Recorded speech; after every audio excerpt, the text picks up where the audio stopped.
Lastly, I'll show you how to use Graham's law of diffusion. I'm not going to do UKPS stuff on these problems. Most of them, I'll just explain my reasoning with them. And the kinds of questions you will work out tomorrow will be similar to these. There's not many of them on the test, but I will show you how to work through these using this relationship. Now, the thing that's probably most important for you to realize about this is that the gas with the heavier molecular mass is going to move and therefore effuse and diffuse slower than the gas with the lighter molecular mass. So, number one says that under the same conditions of temperature and pressure, how many times faster will hydrogen effuse compared to carbon dioxide? So, if we apply the equation to that, then let's see, rate of hydrogen, and we're comparing it to the rate of carbon dioxide, and then that's going to be proportional to the square root of the molar mass of carbon dioxide over the molar mass of hydrogen. And we know how to add up the molar masses of these. We just look at the periodic table and add up one carbon and two oxygens, and we'll get 44. And then two hydrogen atoms will have a mass of about 2. And then square root of 44 over 2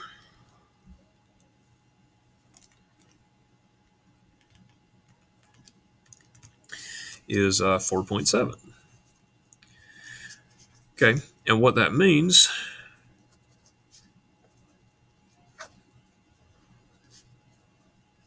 is that the rate of hydrogen is 4.7 times greater than the rate of CO2. Or if you wanted to, you could rearrange and actually say, move the carbon dioxide over to the right side and say that the rate of hydrogen is 4.7 times the rate of carbon dioxide. Now, number 2 tells us, well, if the carbon dioxide in problem 1 takes 32 seconds to effuse, how long will the hydrogen take? Well, we know that the hydrogen is faster, so we would assume that it would take less time. 6.8 seconds seems reasonable. Let's see if we can show that mathematically.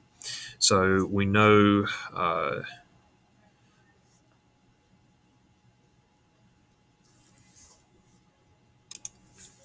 all right, we know that hydrogen goes 4.7 times faster, so we could just set that up and say, okay, 32 seconds, so hydrogen's going to do it 4.7 times faster than that.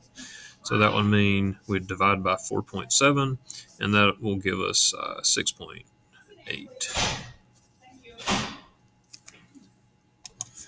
All right, number 3 asks us to find the relative rate of diffusion of NH3 compared to HE.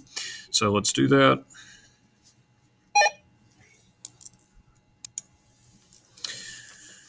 All right, so NH3 divided by HE is going to be the square root of their molar masses. Helium molar mass is going to go up here, and the molar mass of ammonia is going to go down here. So remember, it's rate 1 over rate 2, and molar mass 2 over molar mass 1. All right, so let's do that. Square root of 4 over 17.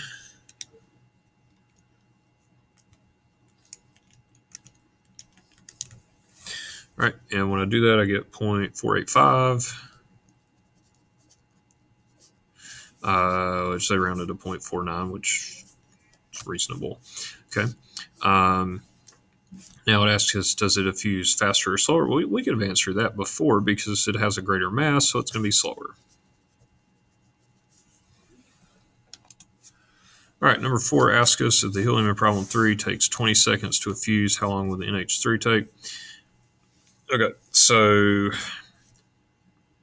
this one, we know it's going to take longer. It's slower.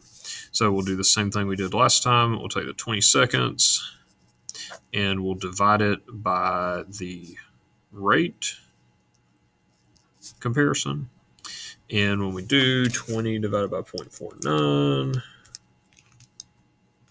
I get 40.81, or yeah, about 41 seconds. Okay.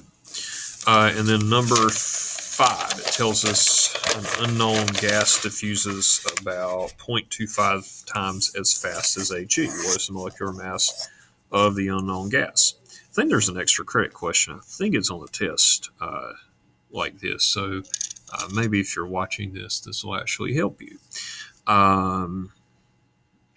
So anyways, we know rate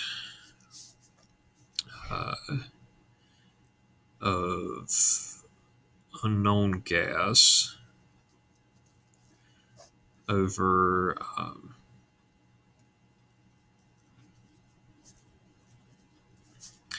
that equals 0.25 from what they told us in the problem.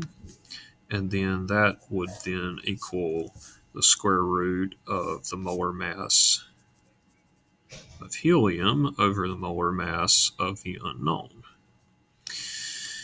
So, since I know the molar mass of helium is 4, then I can solve for the molar mass of the unknown. First, let's square everything. 0.25 squared equals 4 over the molar mass of the unknown. And then let's do some algebra here. And this will end up swapping out after we cross multiply and divide. And be 4 over 0.25 squared. And if you're a super math geek, you might think about it, oh, that's 1/4 and it's squared.